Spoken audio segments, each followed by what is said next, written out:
네, 안녕하세요. 브리디TV 양태자입니다. 우리 윤쌤 모셨고요. 네, 안녕하세요. 우리 이번에 최근에 부동산 정책 아주 여기에 막심한 피해를 보신 피해자 모셨습니다. 안녕하세요. 안녕하세요, 피해자씨. 네. 예, 자기 소개해주세요. 네, 저는 브리니TV로 태교를 하고 있는 30대 임산부이자 직장인입니다. 예, 반갑습니다. 축하드립니다. 감사합니다. 예, 그리고 임신의 결정적인 원인을 하신 남편분도 여기 나오진 못하셨지만 쑥스러움이 많으셔갖고 네. 어떻게 부동산 정책 어떻게 마음에 들어요? 아니 뭐 지금 계속 원성이 자자하잖아요. 그 무주택자들. 야, 우리 경기도 광주 올리자마자 그게 찍혔어. 그러니까요. 저희 이제 비규제 지역이고 웬만하면 안 할 거라고 와. 했는데 바로 그 며칠 뒤에 이제 엠바고 돌면서 이제 뭐 이제 규제 지역 거의 경기도 전역 다 묶여 있다 했는데 실제로 그렇게 됐죠. 근데 우리 거 구독하시나봐. 근데 이제 뭐 댓글에서 누가 그래서 물어봤더라고요. 이제 규제 지역으로 인해서 영향이 있냐 했는데 실제로 제가 이제 부동산들에도 연락을 해보고 한 결과 어차피 실거주 위주로 하는 분들이 많고 여기는 전세가가 거의 뭐 매매가랑 많이 붙어 있다는 것 자체가 실거주 수요가 많다는 거잖아요. 그래서 뭐 투자자 물건들이나 이런 좀 급하게 산 단순히 진짜 갭만 보고 산 분들 같은 경우는 던지겠지만 그런 물량 자체가 안 나온대요. 진짜 살 사람만 있으니까. 왜냐면 이런 투자자 물건이 그런 대책 발표하고 한 2, 3일간 시간이 있었을 때 막 쌓여야 되는데 물건 자체가 없었어요. 네, 그리고 뭐 전세 같은 경우는 아예 내놓으면 바로 그날 나가는 상황이라 그런 부분에 있어서는 뭐 실거주 투자를 받쳐주는 경기도 이번에 규제 지역 됐다 하더라도 그런 지역들은 그래도 눈여겨보시면 좋을 것 같습니다. 네, AS 마치겠고 바로 본론으로 들어가겠습니다. 여기 왜 나오신 겁니까?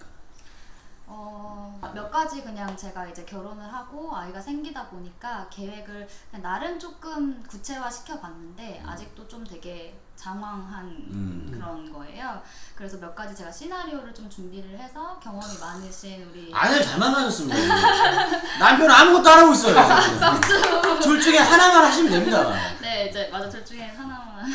그게 왜 나지? 그게 왜 나지? 네, 그래서 윤쌤이랑 이제 양 대장님의 이제 경험에 의한 이제 좀 조언을 좀 듣고 저희도 좀 결정을 좀 빠르게 해야 되지 않을까 해서 나오게 됐습니다. 네, 맞아요. 그 6.17 이후에 사실 서울시장이 엄청 긴박하게 돌아가고 있어요. 전 서울에 안 살아가 하나도 모르겠어요. 네, 왜냐면 다 같이 규제 지역이 되면서 실제로 서울하고 그 외부 경기도권에 있던 애들하고 동등한 조건이 돼버린 거잖아요. 그래서 동등한 조건인데 이 가격이 하면서 서울 좀 저가 매물들이 다 빠지고 있는 상황이에요. 지금 최근 일주일 만에. 네, 그래서 아마 뭐 네이버 부동산이나 뭐 호갱노노 이런 데만 보시면 아시겠지만 거래 완료 엄청 떠 있을 거예요. 지금 막 혼돈의 지금 시장이 됐어요. 네, 그러니까 사실은 뭐 투자자들이나 법인이나 이런 거를 잠궜는데 실제로도 수요자 입장에서는 이렇게 무주택 실수요자나 아니면 대기 수요자들이 많았다는 걸 반증해 주는 거죠. 네. 그럼 본격적인 또 본인한테 맞는 질문을 한번 또 해주시죠. 첫 번째로 제가 좀 가져온 거는 이제 저번에 저도 이제 경기도 광주 편을 봤어요, 브리니TV. 그래서 이제 조금 남들이 보지 못하는 곳으로 모험을 좀 해봐야 되는 때가 아닌가. 아직 아이가 아직 아이가 태어나기 전이니까 뭐 아직은 이제 뭐 학군을 볼 그거는 조금 덜 해도 되는 거니까 그렇죠. 네. 지금 예산에 좀 맞춰서 저희가 가지고 있는 종잣돈에 맞춰서 이제 뭐 서울 경기권을 포기를 못 한다면 실거주용으로 이제 경기권을 좀 매매를 해보는 게 어떨까라는 생각을 했는데 이제 몇 가지 예상되는 단점들이 좀 있어서 그것도 생각을 저는 해야 되잖아요. 그래서 그 경기도 광주나 뭐 더 빠져서 뭐 의정부 쪽으로 뭐 간다던가 뭐 그쪽으로 더 멀리 보게 된다면 이제 시댁이나 친정이 멀어지니까 육아에 대한 도움은 전혀 못 받게 되는 거고요. 그래도 시댁 멀어진다는 결정적인 장점이 있지 않습니까? 아니 저는 시댁 가까운 게 좋아서 남편 있으니까 그런 거 아니에요? 그럴 수도 있는데 근데 도움을 많이 주셔가지고 제가 맞벌이를 훌륭하시네. 계속 할 예정이어가지고요. 그래서 아이를 이왕이면 이제 시부모님이나 저희 부모님이 봐주시면은 사실 제일 좋으니까 그쵸. 맞벌이 그것도 하시니까. 생각을 안 할 수 없고 그리고 차가 없으면 사실 쉽게 왔다 갔다 하기가 뭐 직장이야 뭐 강남권으로 오는 거는 있을 수 있지만 자차가 없으면 그 안에서 생활하는 네. 데는 아무래도 뭐 신도시가 아니고 아직은 조금 개발이 계속 진행 예정인 지역이기 때문에 필요할 것 같고 그래서 그런 부분이 좀 근무지랑도 좀 멀어지고 해서 그 부분은 어떨까 좀 고민이 되더라고요.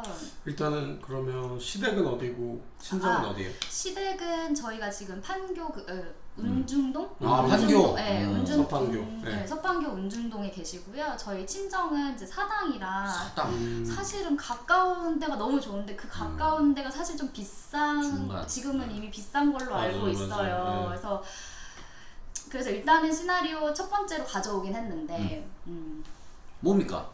그래서 뭐 경기권 같은 네. 근데 사실 아까 말한 저는 지난번 방송에도 말했지만 광주를 얘기한 게 아니라 그 판교 바로 옆에. 회색공에 붙어있는 네. 거기 딱 그 단지 몇 개만 네, 얘기한 거라서 맞아요. 예, 거기는 사실 운중동으로 만약에 차 타고 가면 20분도 안 걸릴 텐데 그죠? 네.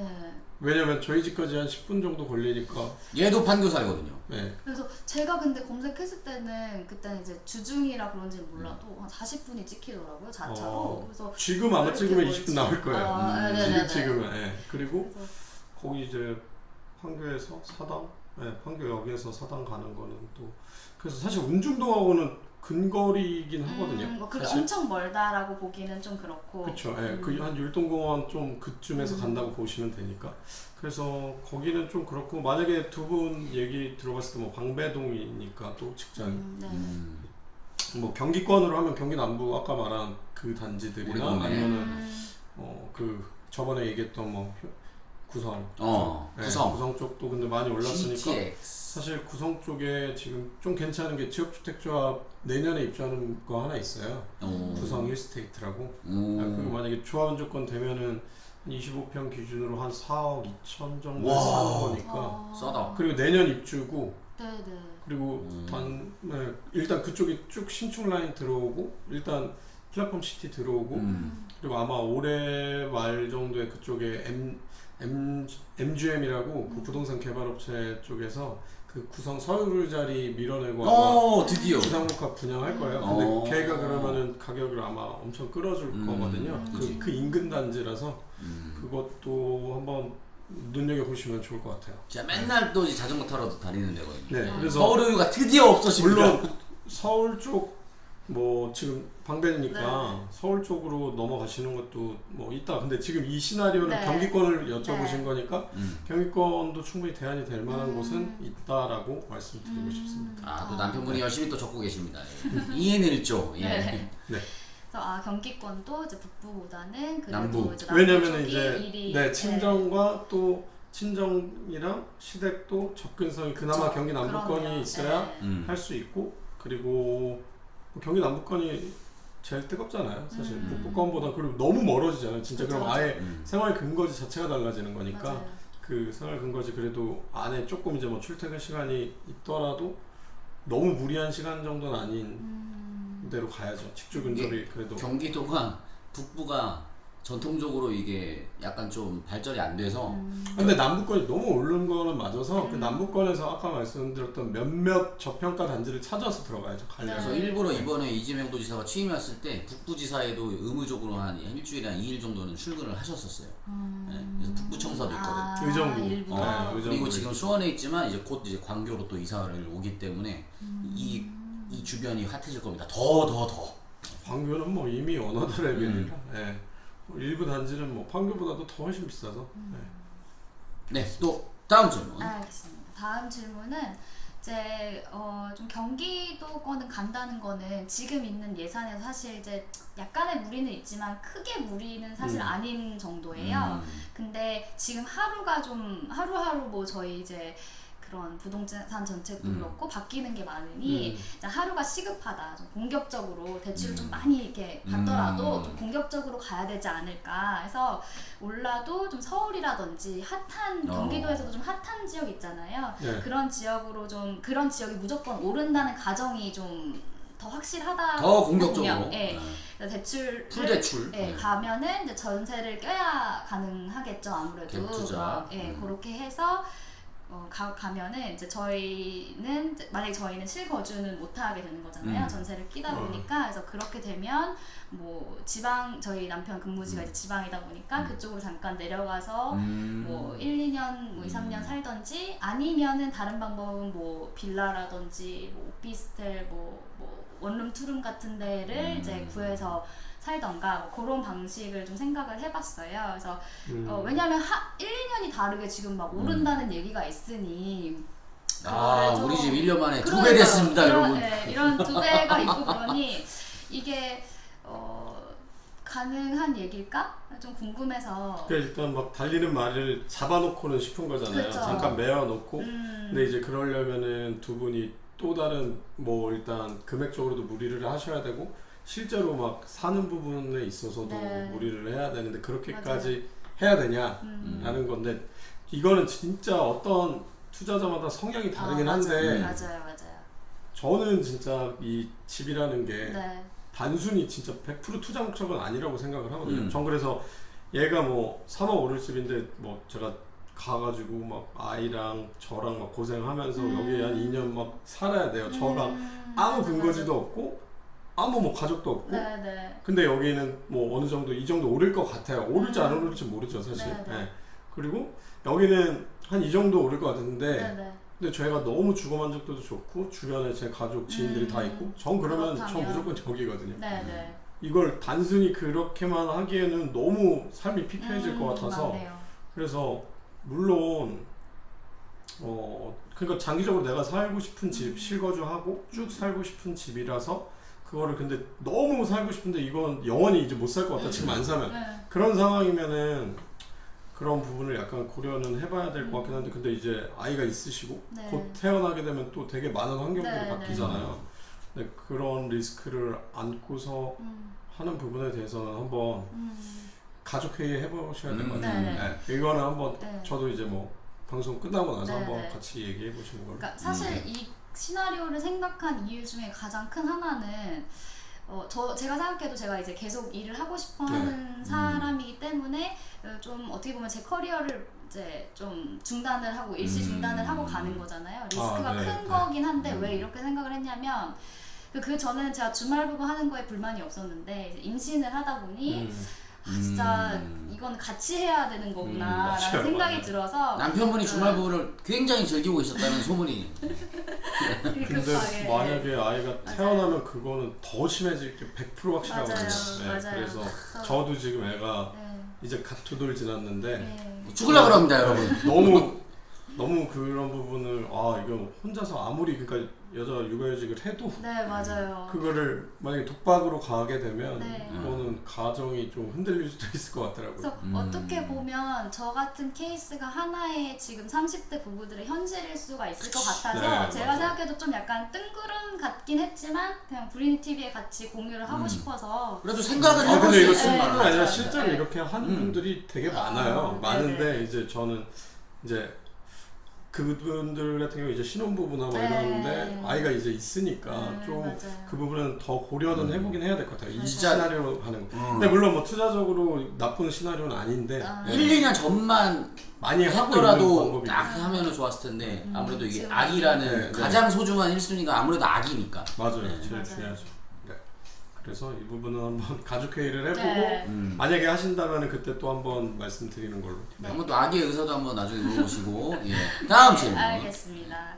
세 번째 질문은 이제 누구나 원하는 이제 청약을 우리가 그냥 여기서 우리는 청약 그냥 포기하고 매매나 뭐 이렇게 실거주를 알아볼 것이냐 아니면 그래도 지푸라기 같은 이제 희망을 잡고 청약을 그래도 몇 년이라도 노려봐야 되는 것이냐 청약에 대해서 진짜 너무 답답해서 한번 가지고 나와봤어요. 여러분 아시죠? 청약은 무슨 피주고사. 청약 그러면 혹시 신혼부부 특공에 대한 조건이 어느 정도 되나요? 사실 좀 안 되는 것 같아요. 소득 수준을 초과하나요? 소득 수준 초과하고 다 애매한 것 같아요. 지금 남편이 세대주가 된 지도 결혼하고 나서니까 얼마 안 됐고 청약 통장도 나름 10년 넘게 붓기는 했지만 워낙 이제 건재하게 많이 부으신 분들이 많기 때문에 그런 매달 10만 원씩 꾸준히 부은 건 아니에요? 그렇게 했죠. 근데 한 1200 정도 되는 거네요? 네, 1200, 한 10년 정도 되니까? 2년? 남편 한 12년 정도 부었고 그래서 그것도 뭐 15년, 막 20년 장기로 가지고 계신 분들 너무 많잖아요. 맞아, 많죠. 그래서 네.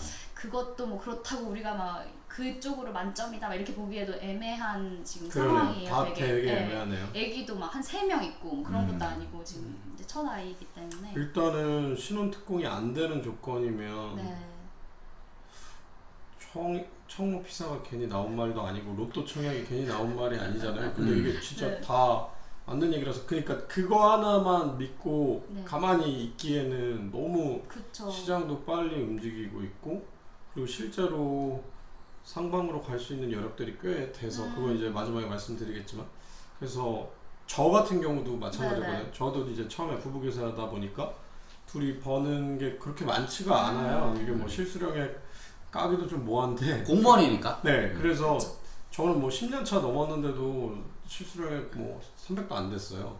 12년 차였는데도. 네, 근데 물론 뭐 이제 막 다른 때 들어오는 것도 있고 연금이 나오지 않습니까? 네, 연금이. 연봉도 뭐 있고 막 그런 거를 다 따져보면 모르겠는데 일단 실제로 달에 꽂힐 때 아무것도 없을 때는 그 정도 들어왔거든요. 그러다 보니까 근데 저희는 이미 소득 수준을 너무 초과라 그래서 뭐 청약을 할 수가 없는 상황이었어요. 그래서 막 다 넣어보고 그리고 심지어 막 2대1 막 1.5대1도 안 되더라고요. 네. 그래서 나는 안 되겠다 해서 그 다음부터는 그 막연한 거를 기다리는 걸 저는 못하는 스타일이라 저도 좀 그렇게 그래서 그냥 샀죠. 남이 당첨된 분양권을 사거나 확실한 행복, 분양권. 뭐 재개발 입주권을 사거나 네. 뭐 이제 어찌됐든 공무원 둘 다 공무원이다 보니까 대출은 잘 나오니까 그래서 그렇게 레버리지 활용해서 투자를 했던 것 같아요. 그래서 특히 근데 그때보다 지금은 청약이 더 안 되는 조건이거든요. 진짜로. 그때 저 할 때 아까 말했다시피 1.5대1, 2대1도 저는 안 됐지만 지금은 그런 경쟁률 없잖아요. 그리고 아까도 말한 것처럼 막 거의 모든 지역이 이제 규제 지역이 되고 그러면서 서울 청약 점수는 점점 올라가서 저희 또래 뭐 30대들은 뭐 접근 자체가 안 되니까 아까 말한 것처럼 뭐 신혼부부고 소득이 좀 낮으면서 또 아이는 한 2-3명 되고 이러면 가능한 거지. 그렇지 않고서는 물론 뭐 예비 당첨이라는 것도 있긴 하지만 그것도 신혼부부 특공 안에서 예비 당첨이지 그냥 일반 예비 당첨을 바라면서 그거를 플랜에 넣어놓는 순간 되게 많이 망가질 것 같거든요. 만약에 그런 조건이 되는 사람은 전 무조건 청약 1순위로 플랜으로 짜라고 할 것 같고 그냥 물도 넣고 산신령한테 비는 거랑 비슷한 것 같습니다. 요즘은. 그래서 이거를 메인 플랜으로 잡는 건 아닌 것 같아요. 이거는 서브. 되면 좋지만 안 되면 어쩔 수 없다는 식으로 해가지고 완전 그림의 떡이니까 맞아요. 그래서 전략 메인 전략에선 제외하시고 그래도 계속 넣어보는 걸로 이건 진짜 로또 사는 느낌으로 넣어보는 걸로 그렇게 하시면 좋을 것 같아요. 그럼 지금까지 계획 중에 일단 첫 번째 계획이 가장 현실적이고 그죠? 시나리오 4번까지 경기 남부 마지막 시나리오가 남았습니다. 아니 근데 철두철미한.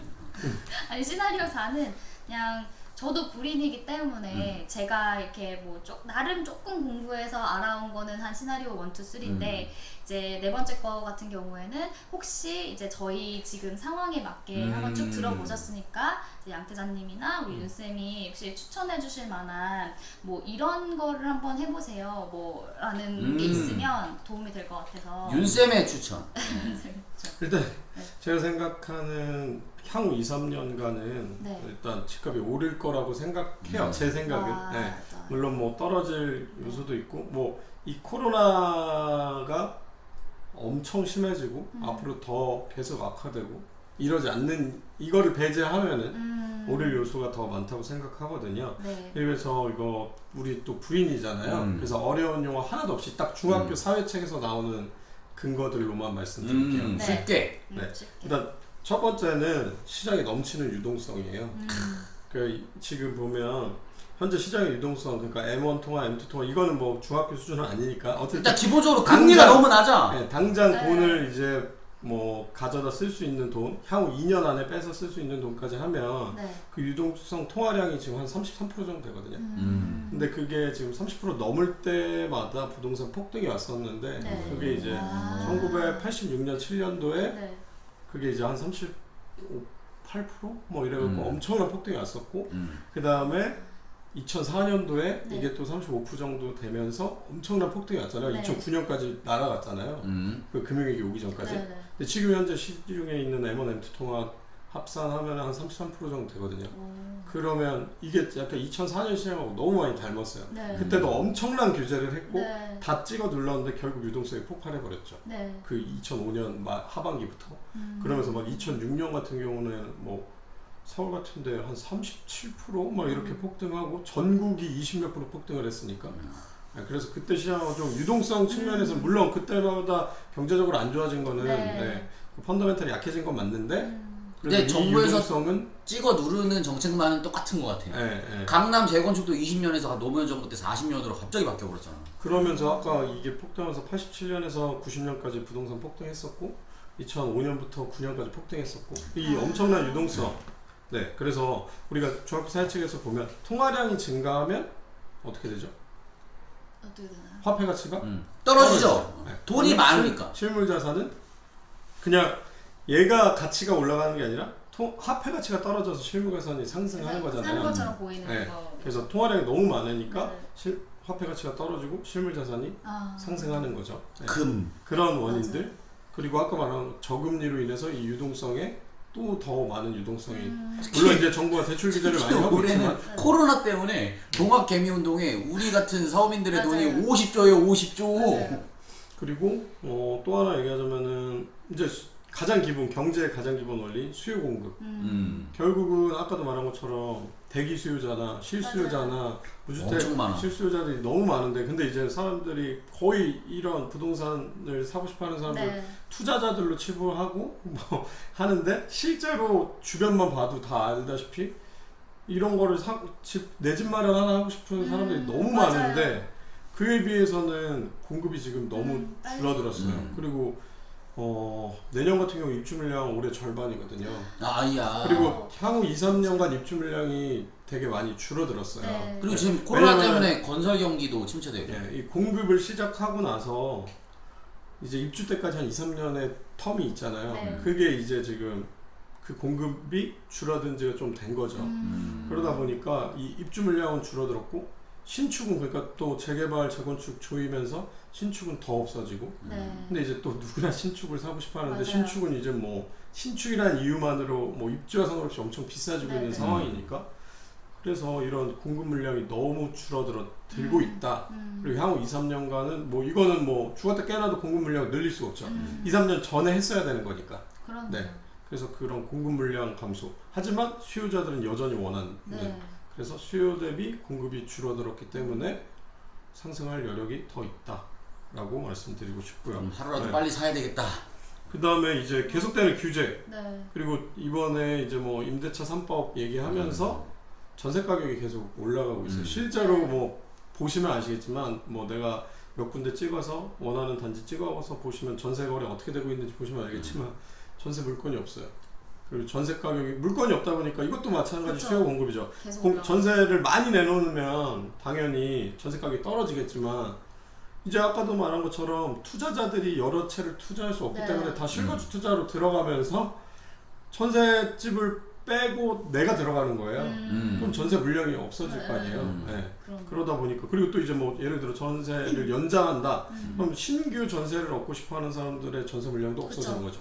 네. 그러다 보니까 전세가가 막 올라가면서 이 집값을 받쳐주는 효과가 되는 거죠. 네. 네. 그런 부분 때문에 저는 지금 향후 2, 3년간도 특별한 이런 외부적인 변수 없다면 네. 집값이 상승할 여력이 많다고 봐요. 떨어질 확률보다는. 후딱 사야 되겠네요. 근데 이제 이번에 규제되면서 아까도 말한 것처럼 모두가 동등선상에 섰잖아요. 다 규제 지역이니까. 그래서 이제 진짜 괜찮은 애들 골라내야죠. 네, 이게 다 오를 것 같지는 않거든요. 지금 그러니까 전반적으로 상승 여력이 있다고는 하지만 모든 막 저기 시골짜기에 있는 그런 집도 오르는 건 아니거든요, 절대. 어차피 그래서 어차피 이제 평균치니까. 네, 그 지역마다나 그 단지마다의 양극화가 심해질 것 같아요. 오. 그래서 지금 단지 예. 편차가 그러니까 뭐 같은 동네지만 얘는 엄청 오르지만 그쵸. 얘는 뭐 안 오를 수도 있고. 오르려면 대신 엄청 오르겠네. 그쵸. 그 다음에 이제 지역마다의 격차가 너무 클 것 같아요. 그래서 너무 거품이 낀 지역 같은 경우는 뭐 덜 오를 여지도 있는 네. 거고. 그 다음에 상대적으로 제가 맨날 이제 브리니 TV에서 얘기하는 게 괜찮은 입지에 대비해서 가격이 저렴한 애를 계속 얘기를 하는 이유가 그런 애들 찾으면 이제 사실은 물론 뭐 이거 너무 뻔한 얘기긴 하지만 저평가 우려하는 중. 그래서 그런 걸 좀 찾아야 될 것 같아요. 왜냐면 그래서 부동산 오를 거예요. 지금 당장 빨리 아무거나 잡으세요. 이러면은 절대 아니고 더 신중하게 찾아내서 그거는 이제 내가 실거주 할 거니까 그런 거에 들어가면 그냥 마음 편히 그냥 내 몸 니을 곳 있고 그래. 그거 한 2년 뒤에 오르면 시세 너무 상승도 좋고. 되고 지금 남편분의 눈으로 얘기하고 있는데 그래서 어딘데? 그래서 말씀을 아까 계속 말한 그 지금 제가 지역주택조합 같은 경우는 거의 안 하는데 구성역? 근데 거기 같은 경우는 이미 지어지고 있고 내년 입주가 확정이 된 거고 네. 그래서 뭐 분담금이 얼마고 실제로 분양가가 얼마고 이런 게 다 계산이 되니까 그런 것들도 한번 노려보시면 좋을 것 같고 그 다음에 지난번에 추천했던 그 단지도 괜찮을 것 같고 네. 그 다음에 사실 제일 베스트는 서울에 이제 좀 저평가된 데 들어가야죠. 거기 어딜까요? 그러니까 뭐 저평가라고 하긴 뭐하는데 저 지금 받은 곳 중에 그 뭐 신도림 태영 또 신도림 괜찮고. 태영. 네, 신도림 태영 거기는 왜냐면 역세권, 몰세권, 학세권 그러게. 다 있잖아요. 아 신도림. 네, 그런 부분도 그리고 단지도 그 네. 광역에서는 꽤 큰 대단지고 그런 것도 괜찮고 뭐 영등포 푸르지오도 괜찮고. 영등포 푸르지오. 네, 그 다음에 제가 아까 말한 투자 기준보다는 뭐 실거주도 괜찮고 여러 거기에서는 그 당산의 쌍용 예가 클래스인가 거기 보니까 당산 쌍용예가 클래스. 그거 나한테도 추천했지 않았어요? 네, 저희 세대수가 적은데 비해서 일단 10년 정도 됐고 네. 바로 앞에 코스트코 있고 이마트 있고 롯데마트 있고 역도 9호선하고 2호선 다 활용할 네. 수 있고 당산이 그다음에 너무 교통이 너무 좋아. 영등포 그러게요. 구청 있고 네, 뭐 여의도 가기도 좋고. 여의도 접근성, 강남 접근성 괜찮고 술 먹을 때도 근데 엄청 많아. 가격도 지금 보니까 괜찮은 것 같아요. 평당 2천 평당? 얼마 들어? 한 2,600, 700. 그래서 역시. 서울에서 되게 그리고 그쪽이 이제 중공업지역 개발 이슈들이 있잖아요. 네네. 그래서 그냥 저는 이제 살기 좋은 안산. 데 있어서는 그쵸. 왜냐면 저 막 사실 저는 막 그런 커뮤니티 시설 이런 거 별로 이용을 안 해서 아, 네, 그냥 그럼- 내가 편한 네, 편하고 곳. 위치 좋고 네. 그나마 나름 준신축 이런 걸로 그쵸. 봤을 때는 괜찮은 것 같아서 근데 아, 이것도 진짜 꿀팁인 게 왜 보통은 그냥 어줍잖게 알았을 때는 세대 수가 적으면 거긴 절대 안 돼. 막 약간 이런 식으로 단지가 적으면 절대 안 된대. 이런 식으로 되게 입지 조건이 좋은 데는 그렇게까지 빡빡하게 생각하지 않아도 내가 일단 편하고 교통이 왔다 갔다 하기 편하고 그런 곳은 기준이 너무 많으면 네, 결국은 맞아요. 어디로 가야 되냐면 그냥 강남에서 제일 비싼 아파트 왜 그 그쵸, 기준을 그쵸, 다 충족하는 맞아요. 건 그거 하나밖에 없거든요. 그쵸. 그래서 제가 말하는 게 가격이 중요한 건데 이런 조건들이 갖춰지면서 가격이 괜찮은 애들을 찾아서 가면은 맞아요. 이거는 뭐 진짜 무리한 투자도 아니거니와 나중에 거기서 살다가 진짜 아까 말한 대로 아이 초등학교 갈 때쯤에 진짜 학군도 좀 받쳐주는 대로 딱 네. 그때 점프하면은 학군이 되게 중요하고 괜찮을 것 이제 같아요. 자녀가. 네, 맞아요. 그러니까 뭐 학군이 막 8학군 꼭 그런 건 아니, 아니지만 네, 그렇게 네, 그냥 생각하지 좀 않는데. 그래도 네. 애들이 좀 환경은 좋아야 편안한 되니까. 환경? 네. 네. 그런 데서 하는 거면은 그런 정도 얘기 드릴 수 있을 것 같고 이거는 만약에 혹시 궁금하시다면 또 네. 세부적으로 말씀드릴게요. 아, 네. 네. 감사합니다. 나중에 또 저희 출연자분들 위한 AS도 저희가 마련되어 네. 있으니까 출연 신청하실 분은 하세요. 네. 네. 자 그럼 다 질문 끝난 겁니까? 네네. 네. 자 그럼 나오신 소감 어떠십니까? 아, 나오니까 제가 생각했던 것만큼 되게 편안하게 잘 얘기를 적극적으로 얘기를 해주시니까 저도 조금씩 마음에게 구체화가 되는 것 같아서 너무 좋았고요. 제 바람이 있다면 이제 브리니 TV도 더 잘 되고 저도 한 1, 2년 후에 이제 부동산 좀 조언 주신 거에 따라서 잘 돼서 이제 좋은 후기로 성공 후기로 다시 한번 또. 출연을 하고 싶습니다. 이분은 또 흐뭇하게. 네. 남편분 어떠셨습니까? 이거 들으시니까. 저도 약간 뭔가 저도 구체화되지 않고 뭔가 아예 관심이 없던 거에서 조금씩 더 지역적으로나 아니면 어떤 그 입지 조건적으로 좀 더 구체화되는 게 있는 것 같아요. 더 알아보고 싶고 그런 게 좀 생긴 것 같아요. 너는 어땠니? 네. 불인이들 교육은 불인이 TV 그리고 고등학생 교육은 오픈 스카이. 그렇죠. 오픈 스카이. 자 그러면 우리 불인이 TV 마치겠고요. 끝나고 또 다른 분들 또 촬영이 있습니다. 그러면 구독, 좋아요, 알림 설정 제발 부탁드리겠습니다. 안녕. 감사합니다. 감사합니다.